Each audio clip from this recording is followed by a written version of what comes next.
Resolvi fazer esse vídeo porque o vídeo de ontem ficou muito longo. Então, aqueles que queiram uma análise mais robusta podem ver o vídeo anterior, que é de mais de 1 hora. E aqueles que queiram ver uma síntese, vejam isso aqui, que pretendo fazer em no máximo 20 minutos. O que muitos acham até que já é demasiado. Pois bem, ele se dedica à análise das falas do ministro Barroso na Brasil Conference, em Harvard, na qual ele notadamente classificou o presidente Bolsonaro de inimigo e depois quis se desvencilhar dessa acusação, coisa que ele não poderia fazer como juiz, dizendo que se retiraram suas falas de contexto. Isso foi repetido por todos os veículos de imprensa. Essa charupada, essa desculpa esfarrapada, porque basta nós olharmos os discursos precedentes que, com a chancela do STF, se suprime da nota do tribunal, para vermos que eles do STF, é que descontextualizam as falas, suprimindo aquilo sobre o que o ministro Barroso estava respondendo quando fala do inimigo. Eles haviam expressado o nome do Bolsonaro e o associado a tudo que tinha de ruim, de violento, de fake news. E falando das ameaças representadas por Bolsonaro. E aí é que ele vem e fala que não devemos supervalorizar o inimigo. Ele, como juiz, ele jamais poderia ter aderido a esse tipo de qualificações, porque desaparece toda a sua imparcialidade para julgar qualquer causa sobre Bolsonaro. Mas eles já deixaram de ser juízes há muito tempo, eles estão em franca militância.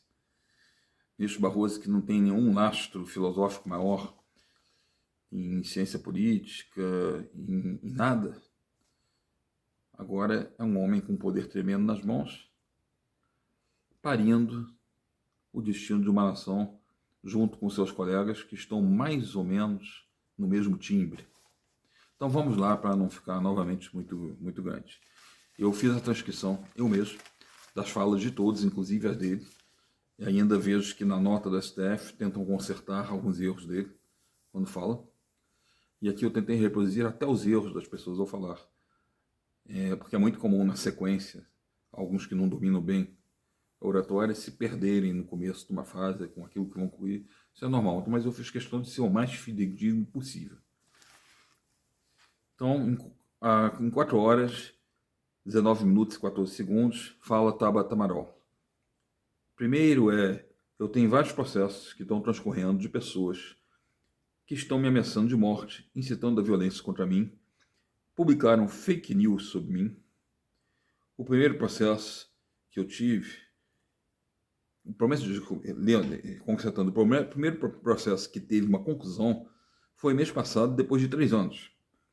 Essa pessoa publicou 40 vídeos sobre mim, incitando violência, espalhando fake news, me ofendendo, sexualizando imagens minhas, em mais de 500 mil de seguidores, e agora vai pagar uma multa e retirar os vídeos 3 anos depois. As eleições duram 45 dias. E aí eu queria muito ouvir o ministro sobre isso. Como é que a gente vai fazer isso nesse ano? 45 dias, fake news comendo solta. Para usar o português bem claro.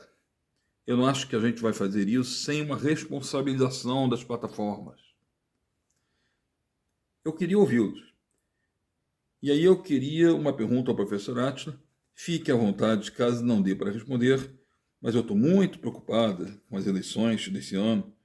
Para mim, não é óbvio que a gente já derrotou o Bolsonaro. Ou seja, toda essa violência, todas essas fake news, o que deixa ela preocupada com relação a isso, é que ainda não é óbvio que o Bolsonaro foi derrotado. Ou seja, o Bolsonaro está imbricado nisso aí, está completamente inserido nesse contexto com uma coisa negativa do que ela tem medo. Isso ficou claro, né? Então ela fala que ela está muito preocupada, que não é óbvio que derrotou o Bolsonaro e que por isso mesmo todo esse cabedal de coisas erradas vem puxado por Bolsonaro, né? Tudo isso é consequência do Bolsonaro, tudo isso está em simbiose com ele. Então aqui já está falando do Bolsonaro, né? Assim o qualificando. E o evento era para presidenciáveis menos Bolsonaro, que o Bolsonaro era uma ameaça à democracia, ou seja, simplesmente de estar nesse evento já estavam coniventes, todos que estavam ali, com essa ideia. Quer dizer, já por aí não tinha um ministro como se desvincular disso, mas aceitou, sendo juiz, estar ali. Vamos continuar. Então ela fala: para mim não é óbvio que a gente já derrotou o Bolsonaro. Para mim essa arrogância, essa falta de diálogo de vários setores podem entregar o poder para o Bolsonaro. E com a Natuza, eu morro de medo do que vai acontecer. Vai ficar muito mais violento, ela mesma né? Para o ativismo, vai ficar muito mais violento para o ativista, nas instituições, para o jornalista sério, para a política que tenta fazer um trabalho sério e diferenciado. Porque as ameaças que a gente recebe só vão piorar. E o Brasil é um país extremamente violento para quem se coloca diante desse interesse. Então eu queria ouvi-los. A Natuza me perguntou, não sabia responder, se o Bolsonaro perder, a gente vai dar conta de se houver alguma coisa com o Capitólio, se ele ganhar. A gente vai fazer o quê? Eu sei que eu vou para a luta, mas eu vou morrendo de medo do que vai acontecer. E enfim. Então, nesse momento, a Natuza interrompe, né? E pergunta quem é que vai responder, se vai ser o ministro ou um professor lá que está chamado Atila, né? Que por sinal, nossa, que trabalho transcrever as coisas que ele fala, porque ele fala muito mal. Então, entendam isso aqui. Já jogou uma coisa do Capitólio, como se o Trump tivesse culpa do que aconteceu no Capitólio, o Bolsonaro também, né? Porque os seguidores de Trump não foram os seguidores de Trump, foram um bando de malucos que estavam lá no meio da multidão. Trump indica que vão ficar em frente ao Capitólio para protestar. E eles, por sua iniciativa, entram no Capitólio. Tentaram acusar o Trump disso, não conseguiram. Claro que ele não mandou fazer isso, né? Então ela já está com medo de que os seguidores de Bolsonaro vão fazer isso. E é interessantíssimo ver a esquerda, que patrocinou dezenas de milhões de mortos e os piores regimes ditatoriais já havidos na história moderna, falar que está com medo da violência. Lula acaba de falar para cercarem a casa dos deputados. Benedita falou que sem sangue não há redenção. Mauro falou que era para pendurar os burgueses enforcados. E eu não vi nenhum bolsonarista conclamando tal violência. O máximo que houve foi Daniel Silveira dizendo que gostaria, que sentiria prazer em vê-los espancados. O pessoal da STF. Uma grosseria, algo assim que realmente não é fácil engolir como uma coisa comedida. Mas ele não estava dizendo, vão para a rua e batam. É o que estão querendo vender essa imagem do STF. Ou seja, construir de qualquer maneira essa precária acusação. Mas é difícil, vendo as falas dele, dizer que ele estava dizendo para ir e fazer isso. Não estava. Não estava incitando. Esse é meu entendimento. Analisei e não vi nada disso. Muito bem. Mas, salvo uma ou outra exceção que espocam aqui e ali, porque é da natureza humana ter pessoas que partem para a vulgaridade, que partem para a agressão, mas salvo uma outra exceção, não vi ninguém da direita citando isso. Então eu gostaria de saber que mensagem, que agressões são essas que elas estão sofrendo. Muito pelo contrário. São eles que estão como dignas, aliás, como viúvas de Stalin que são, clamando pela censura, pela ditadura, pelo licenciamento, pelo cancelamento, querendo a responsabilidade das plataformas. Olha, não se preocupe, Tabata, não sei lá o que é o nome dela. Não se preocupe que existem idiotas completos que vêm dessa formatação ideológica dentro das universidades, totalmente dominadas, né? Leia o livro de Ben Shapiro sobre as universidades americanas e verá que estão iguais ou pior que as nossas, né? E que acham, que associam imediatamente a um pensamento de direito que simplesmente zela pela conservação das nossas matrizes metafísicas, daquilo que sedimentou na sociedade, dos 2000 anos de cultura filosófica que houve antes de aparecer Marx, né? Que associam isso tudo a uma coisa negativa. Então você não se preocupe que você não vai estar sozinho. As plataformas têm a falta de inteligência suficiente para conestar tudo que você pensa. E fazer até muito pior. Você não vai ter dificuldade nenhuma de inibir o pensamento, a manifestação. Pode ficar despreocupado, com ou sem ministro Barroso, vai ter gente mais que o suficiente para prodigalizar o lugar comum da incultura e da falta de profundidade e fazer esse tipo de operação censura. Pode ficar tranquilo. Muito bem. E aí vem o Átila falando.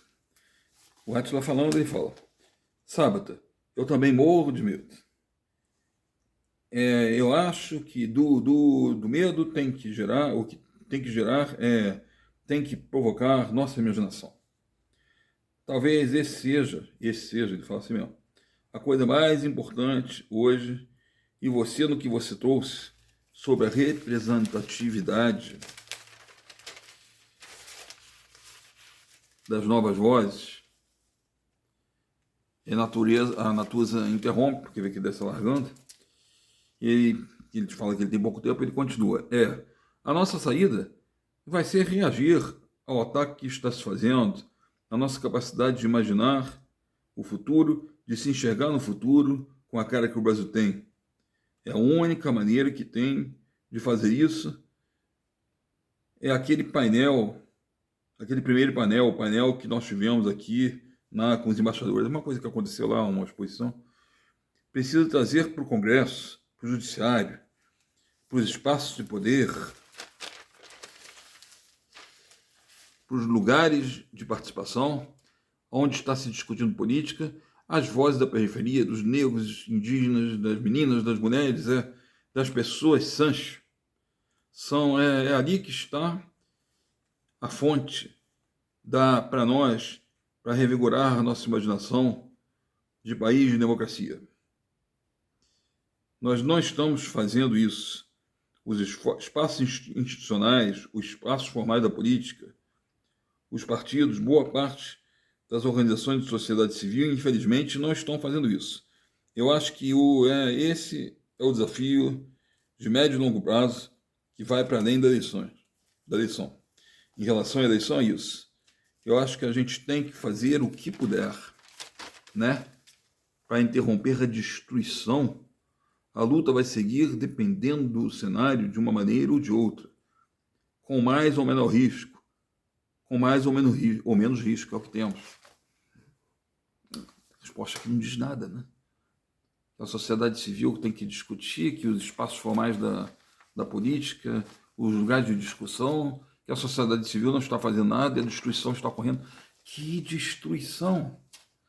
Destruição fizeram vocês, com a precedência de 20 séculos de cultura judaico-cristã, querendo reduzir tudo a construtos sexuais e relativismo, e achar que Marx veio aí para equacionar tudo, e antes disso ninguém sabia nada.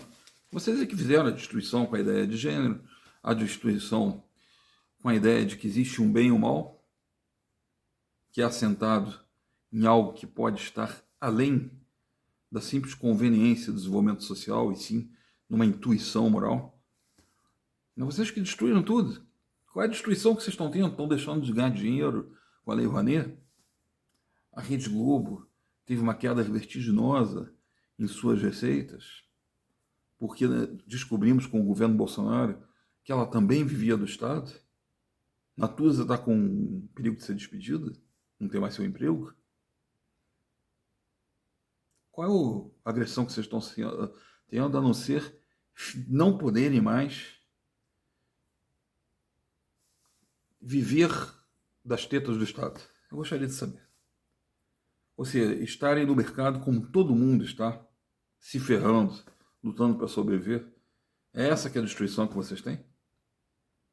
Sempre recordando aquela frase de que o Estado é aquilo pelo que todos querem viver às custas de todos.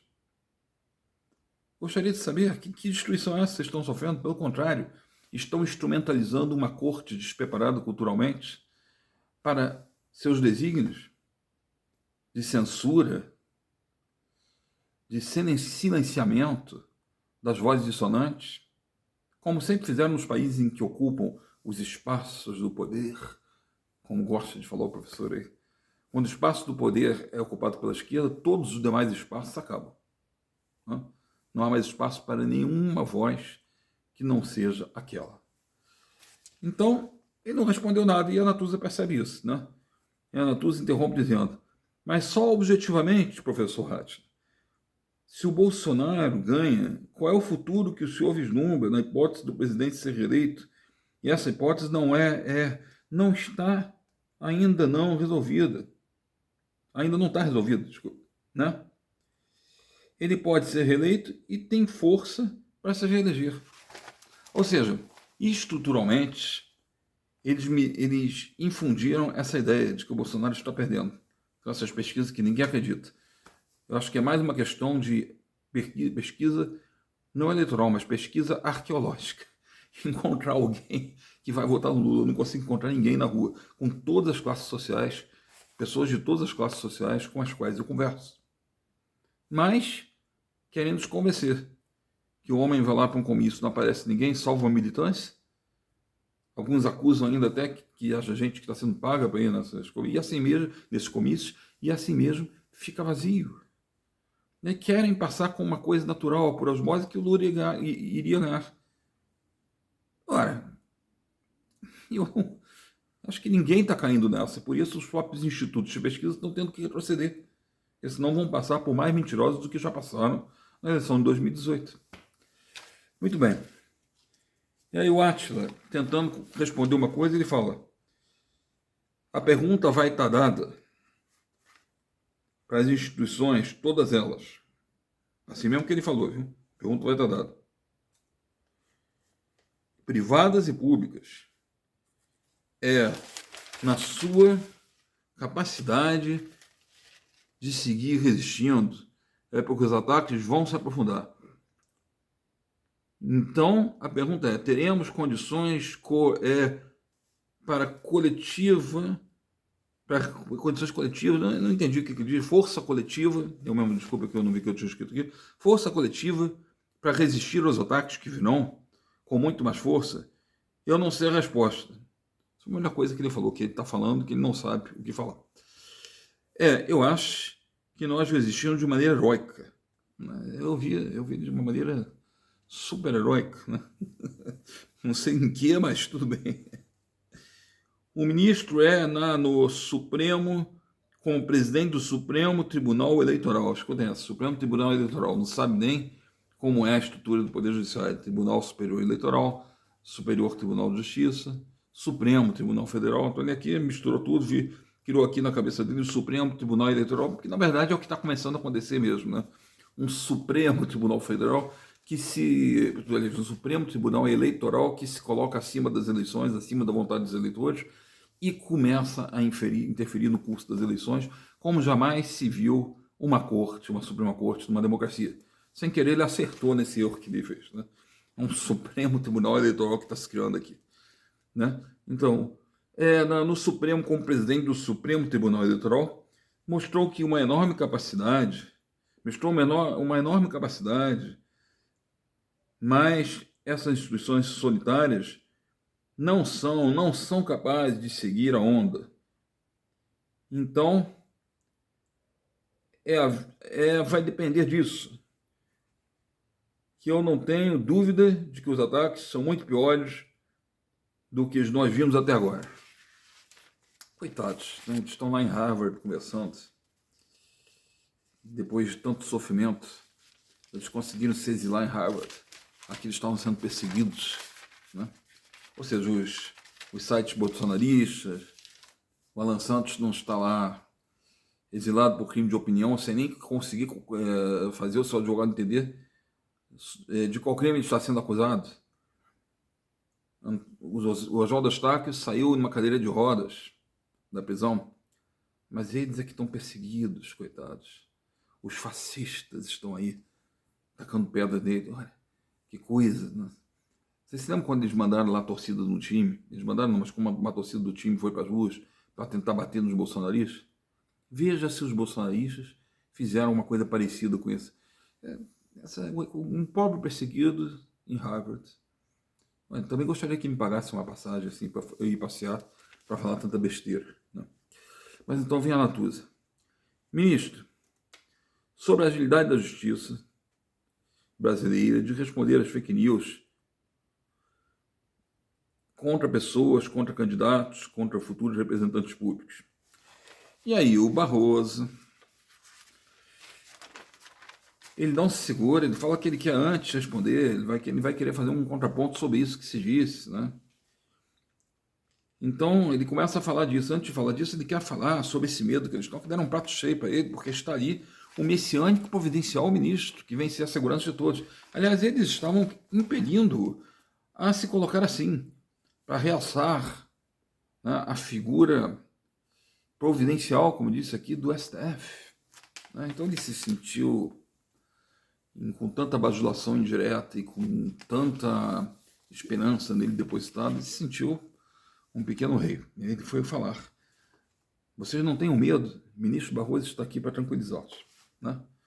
Então essa parte do teatro foi muito engraçada. Né? Então o que ele diz? É claro que a gente na vida tem medos, porque isso é humano, é uma forma de prevenção. Mas a gente tem que ter cuidado na vida para que nossos medos não se transformem em profecias autorrealizáveis. E, portanto, se você fica obsessivamente remoendo um perigo, você acaba inconscientemente conspirando para ele acontecer. Portanto, eu acho que há riscos. Mas não está na iminência de tudo desabar. E, portanto, a gente tem que continuar firme e ter medo do próprio medo. Entenderam a mensagem desse herói? Esse que defendeu Cesare Battisti, que numa democracia cometeu assassinatos, esquerdista.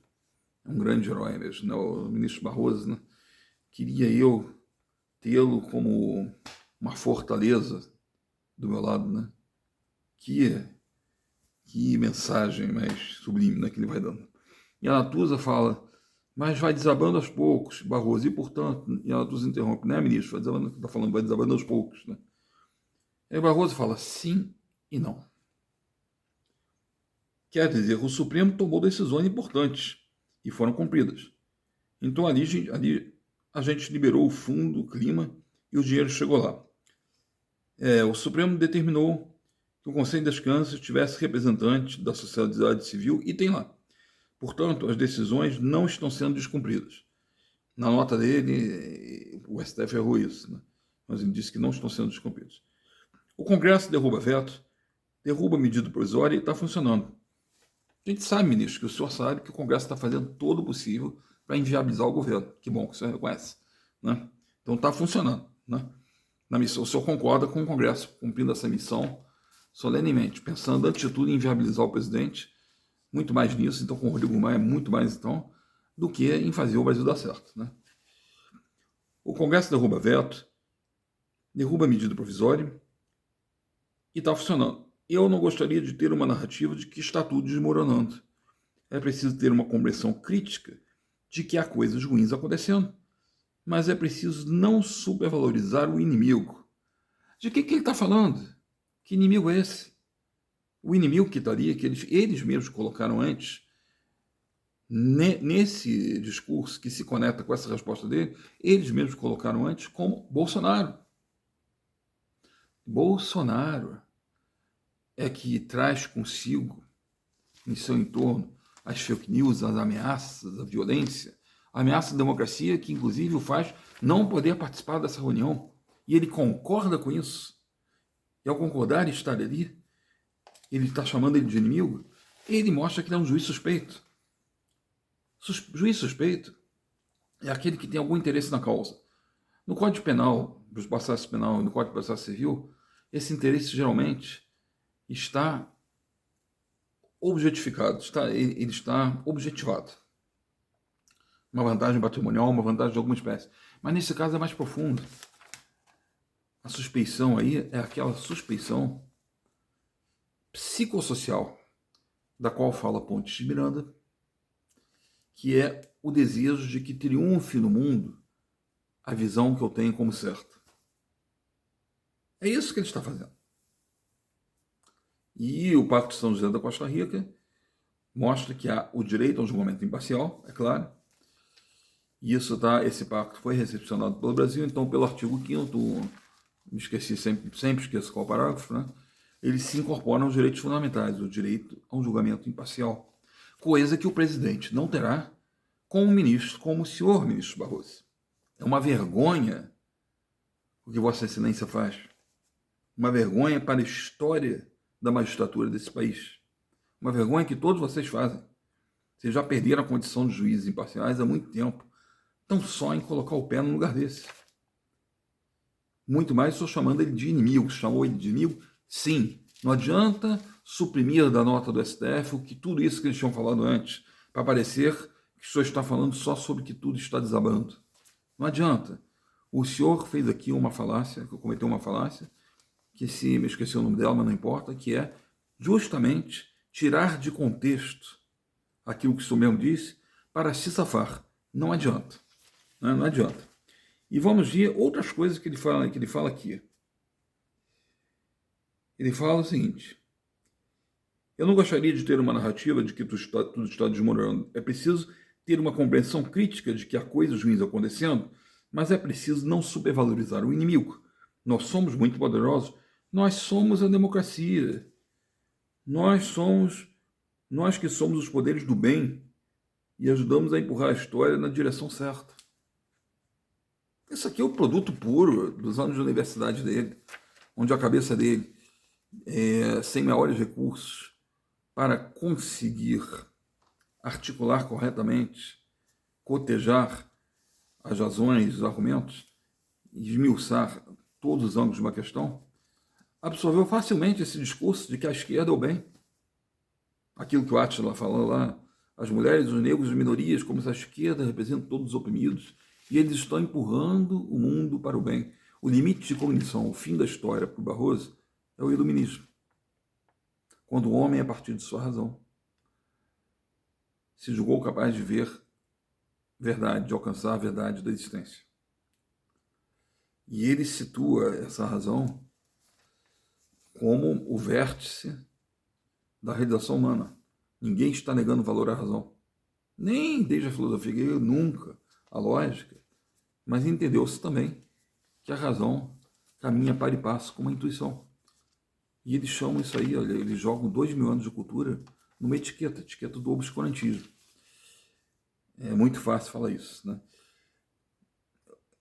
Então ele faz também algumas observações, que é: a imprensa profissional precisa reocupar o espaço em que existiam fatos comuns. O que aconteceu hoje, que cada um tem os próprios fatos, a própria bolha, e cada um fala para o seu público. Se a gente não criar um espaço comum de fatos a partir do qual as pessoas vão ter opiniões, nós vamos nos perder na história. E para ocupar esse espaço, você precisa de imprensa profissional. Ou seja, o ministro Barroso está dizendo que a internet não pode existir como tal. Ele já disse isso várias vezes. Não é possível haver a comunicação direta entre os cidadãos. Tem que haver a intermediação da imprensa. Ele está sentindo a falta desta imprensa que monopolizava a informação e que tanto mal fez justamente por ser uma imprensa completamente engajada, deformadora. A Folha de São Paulo espalhou a fake news que o Bolsonaro ganhou as eleições com um disparo de WhatsApp. Nem com o apoio do Alexandre de Moraes no TSE conseguiu fazer prevalecer isso, não tinha problema nenhuma. Já houve uma nota do TSE dizendo que Bolsonaro queria o voto impresso. Nunca foi verdade isso. Ele queria a volta de algo em papel, como um boleto que iria dentro da urna a partir do momento que a pessoa votaria eletronicamente. Ela veria num visor aquela nota impressa com seu voto. Seria uma maneira de auditar, não ficar confiante somente nos meios eletrônicos, que a maioria dos países não aceita. E, para terminar, vejam como ele começou a sua fala, que ele fala de 1964 como fato, de que houve uma ditadura, para ele isso é um fato, de que... e vai enunciando uma série de coisas que poderiam ser tidas como fatos ou não, para depois falar: é um fato que houve negacionismo aqui no Brasil. Ou seja, a autoridade epistêmica, a autoridade da ciência, se deslocou para o tribunal, o Supremo Tribunal Federal, e para a imprensa. E eles qualificaram isso. Ou seja, o Supremo também deveria ser instado a resolver as grandes questões científicas do mundo: a quadratura do círculo, teoria das cordas, a relação entre a física quântica e a relatividade. Tudo isso agora poderia ser deliberação do Supremo. Porque eles adquiriram a autoridade epistêmica para falar o que é certo e o que é errado. Ele não sabe nem o que é negacionismo. Negacionismo é negar por negar. Não é opor uma teoria científica a outra. Você não conhece nem a dinâmica da ciência, as diversas teorias epistemológicas, como Lacatus, Popper, Kuhn. Então, eu encerro por aqui. Quem quiser ver mais comentários, vejam o vídeo anterior. Obrigado.